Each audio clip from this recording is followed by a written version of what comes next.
Hey everyone, welcome to our bakery. As we said on social media about a week ago now, we said that we would put together a newsletter and and uh, and give you some more insight on our bakery and the many people and places that go into making the products that we serve.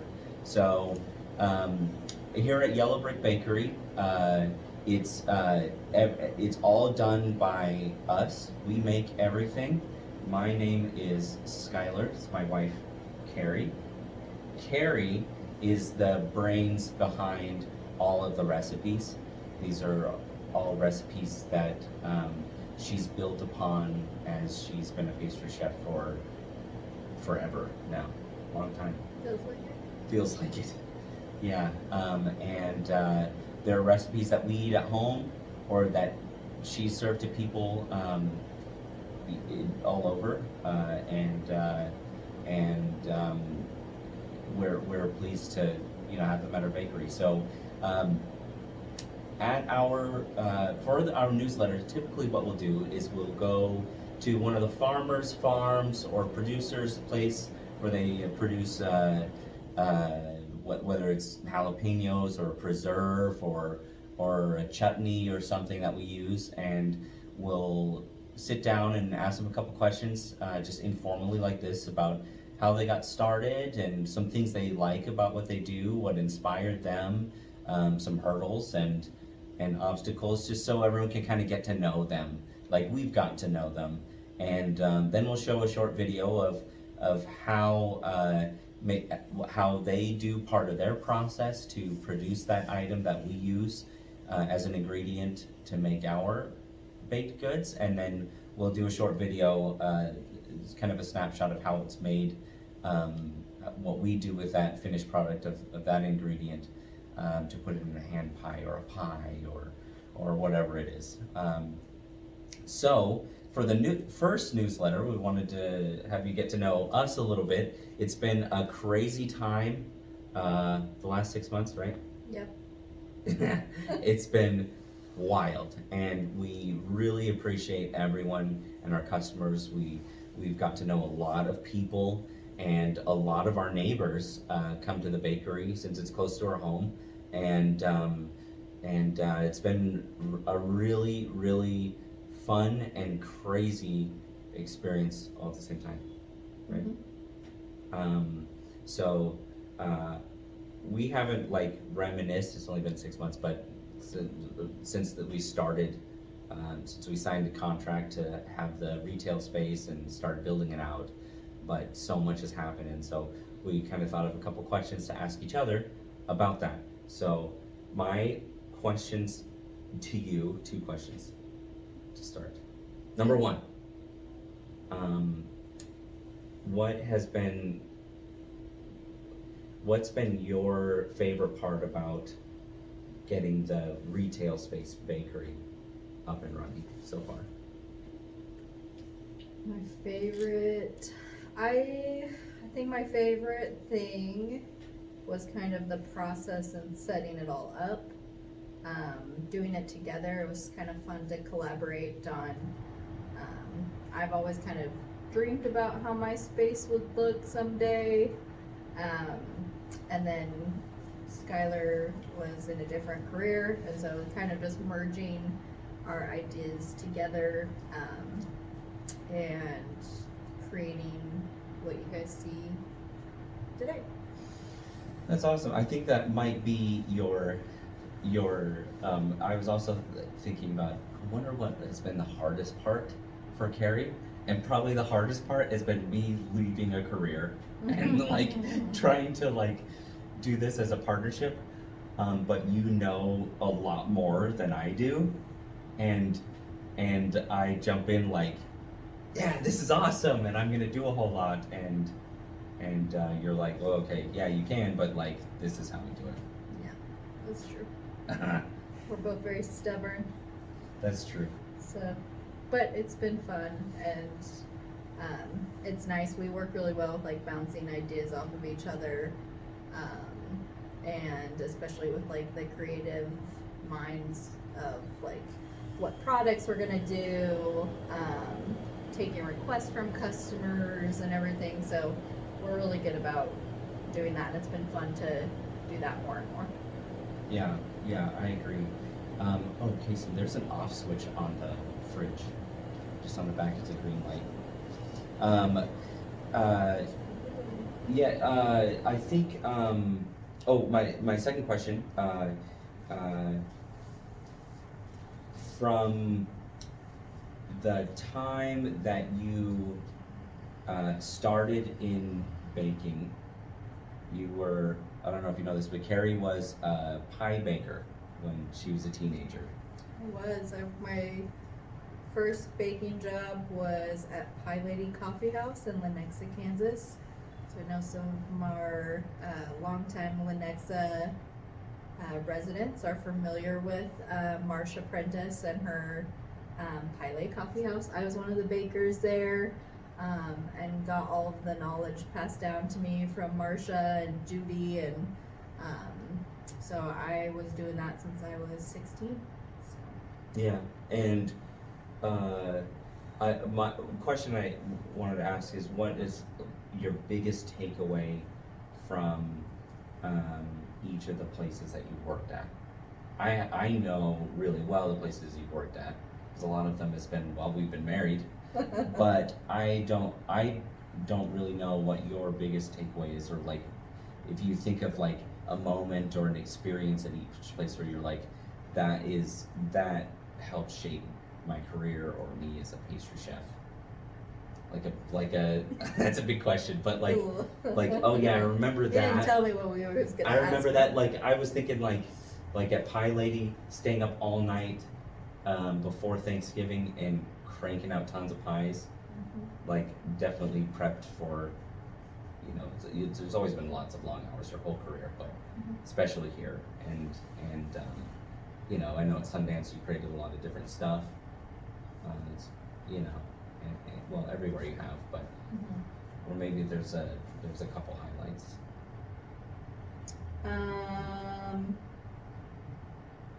Yeah, where'd you start?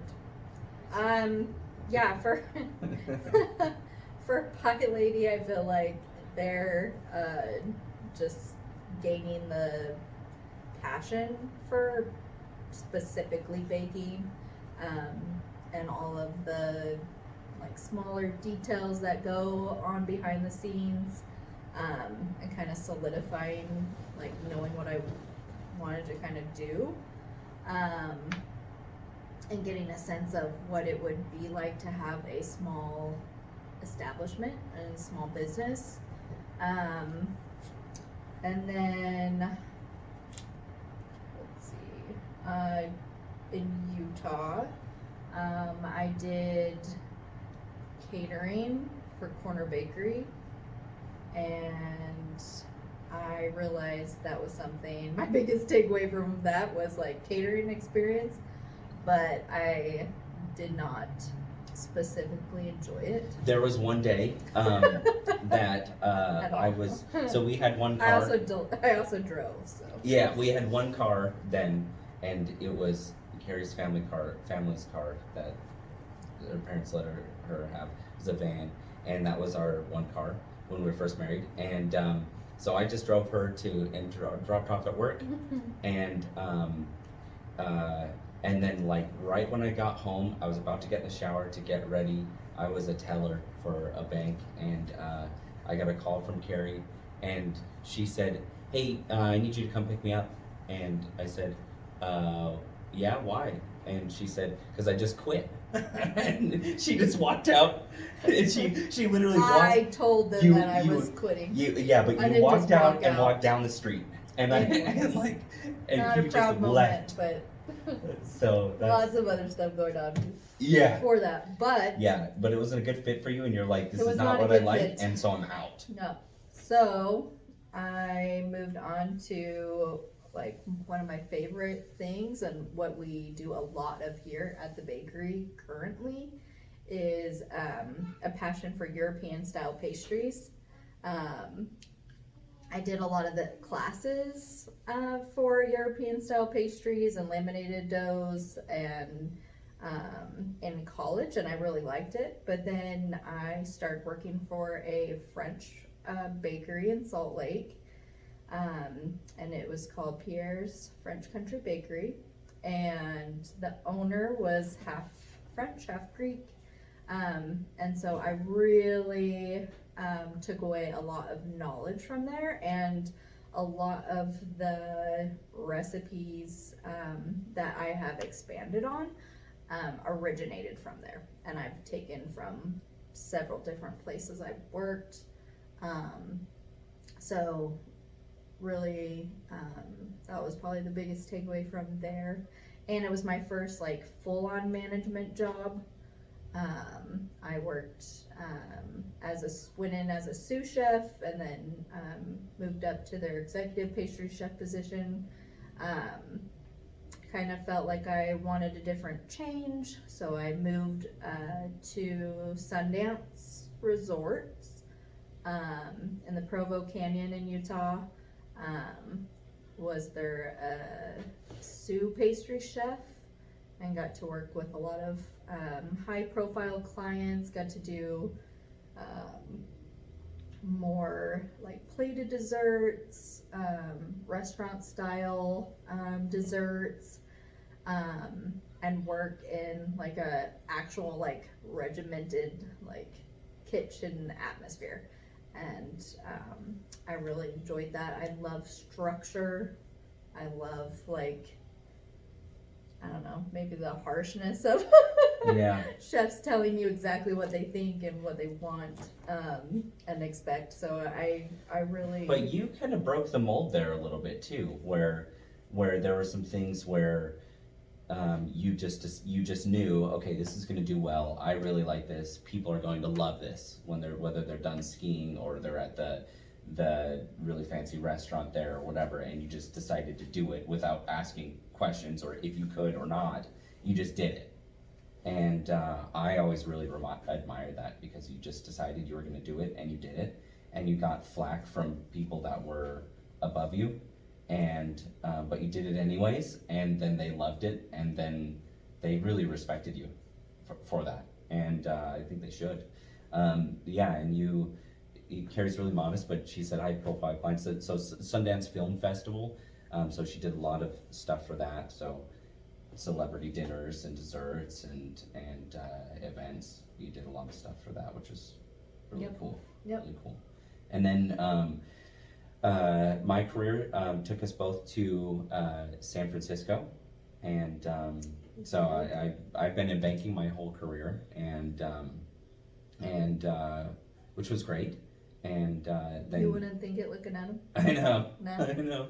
No.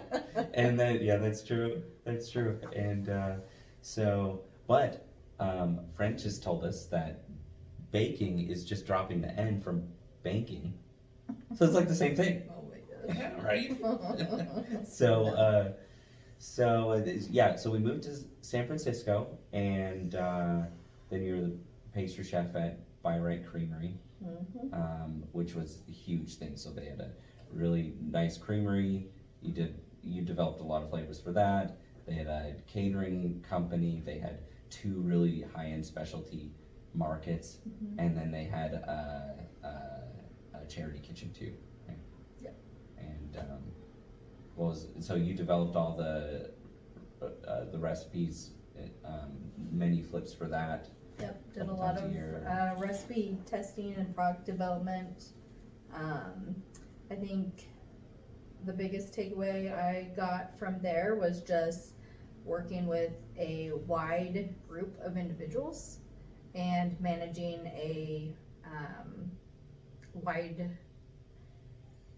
managing several different departments, because we had an ice cream team, we had a bake team, we had a packaging team, and really getting to work with some other awesome pastry chefs and owners, and kind of just getting a collaboration and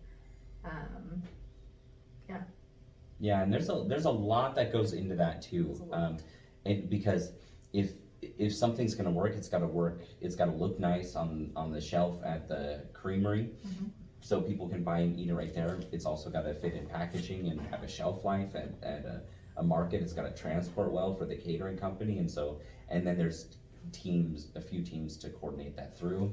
Yep. Then if you're developing a recipe, you can't just, lots of large quantities. And so one thing that's really interesting, I think, about baking that I didn't always know, but it's, it's chemistry, which is what you say. And, so when it goes into large quantities, it doesn't always work the same as when you 100 times a batch, it doesn't always work the same as a one-time batch. And so, and then if you got the recipe from where you used it before in the mountains and then you're at sea level, you've got to adjust for all of those things all at the same time and have it come out the first time. Yep. Which is amazing that you do that. I've always thought it's amazing that you do that. Thank you. Yeah, you're welcome. So quickly, one question for me, but just one because you're the star of the show. Even though he likes the camera a lot more than I do. That's not true. It is. The camera just likes me. So my question for you is, so we talked a little bit about it. He started off in a baking career, and he's always had a little bit of a passion for the culinary arts. So what has been your most surprising change from going from that industry to this industry, and what do you like most about it? I think the thing that I like most about it is in kind of a corporate setting. There's a lot of directives top down, and I was very, very much involved in the implementation of directives and training other people to implement those directives as well, and to exhibit certain behaviors and activities and complete certain activities. But here it's me and you developing initiatives and figuring it out and doing all the implementation, and then talking to the customers about it as well. Right. And so I've really, really enjoyed that, and obviously it's so different, but I love seeing that everything end to end. Since it's ours, we make everything, we own it.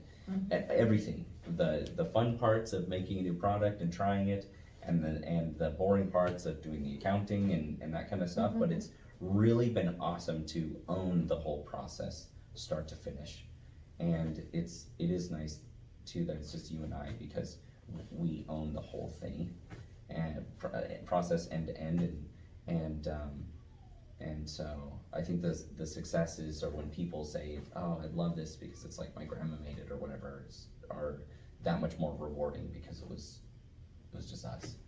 That's true. So I love that about it. Very nice. It is very nice. Any other questions? No. Okay, good.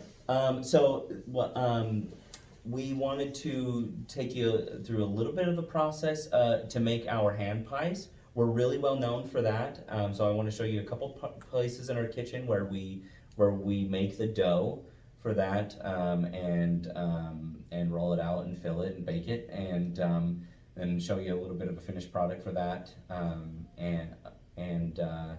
yeah, that'll be it. So yeah, so you'll just follow me for that. So this is come back to our kitchen. Yeah, I'm talking right now. So first thing we do is mix all of our dough. This is our mixer here, and so it's a cream cheese butter pastry dough, and so most of it is cream cheese and butter. Then it's flour and some salt, and that is it.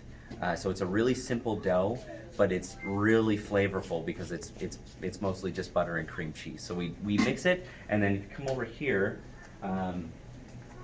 this machine is called our sheeter. So it is basically just a gigantic rolling pin. So this machine is mainly how it can just be Carrie and I making everything. So if you see, the dough will come through, so it'll flatten it, and then we lower it, and it'll flatten it again. So we do that over and over until it gets to be about this thick. Then what we'll do, because it's got to be a layered dough, because the layers, just like in croissant dough, which we also do, it is how it is flaky. So, so then we'll fold it like this, and we do that 4 times from when we make it, and we'll send it through again. So I'll do that.